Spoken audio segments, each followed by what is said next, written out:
Hi, welcome to Subhanji cover. ఈరోజు మనకు important topic ఏంటంటే జాతీయ మహిళా కమిషన్, నేషనల్ ఉమెన్ కమిషన్. ప్రతి ఒక్క ఎగ్జామ్లో మనకు కంపల్సరీ అడుగుతున్నారు. ఓకే, అయితే ఈ జాతీయ మహిళా కమిషన్ 1992 జనవరి 31న ఏర్పడింది. ఓకే, దీని యొక్క పదవీ కాలం వచ్చేసి 3 సంవత్సరాలు. ఓకే, అయితే జాతీయ మహిళా కమిషన్ మొదటి చైర్మన్ ఎవరు అంటే జయంతి పట్నాయక్. వెరీ వెరీ ఇంపార్టెంట్, ఎక్కువ సార్లు అడుగుతున్నాడు. జయంతి పట్నాయక్ 1992-95. అలాగే రెండవ జాతీయ మహిళా కమిషన్ చైర్మన్ డాక్టర్ మోహిని గిరి. ఓకే, 1995-98.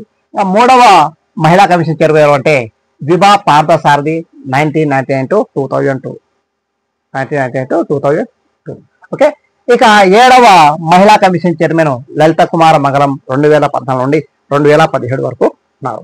ఓకే, అయితే రేఖా శర్మ 8 2018 నుండి 24 వరకు. ప్రస్తుత జాతీయ మహిళా కమిషన్ చైర్మన్ ఎవరంటే విజయ్ కిషోర్ రహత్కర్ 2024 నుండి ప్రైవేటు కొనసాగుతున్నారు. కాబట్టి వెరీ వెరీ ఇంపార్టెంట్ టాపిక్, చూసుకోండి అమ్మా. ఓకే, ఇదే నేషనల్ మహిళా కమిషన్, జాతీయ మహిళా కమిషన్. అయితే అంతర్జాతీయ మహిళా దినోత్సవం ఏ రోజు జరుపుకున్నామంటే మార్చి 8న జరుపుకుంటున్నారమ్మా. అంతర్జాతీయ మహిళా కమిషన్ అంతర్జాతీయ మహిళా దినోత్సవం మార్చి 8న జరుపుకుంటారు. 1975 నుండి జరుపుకుంటున్నారమ్మా. అయితే ఫిబ్రవరి 13 వచ్చేసి జాతీయ మహిళా దినోత్సవం, national women's day celebrated February 13. Okay, ఇది కంపల్సరీ చూసుకోమా, very very important. Okay, thank you.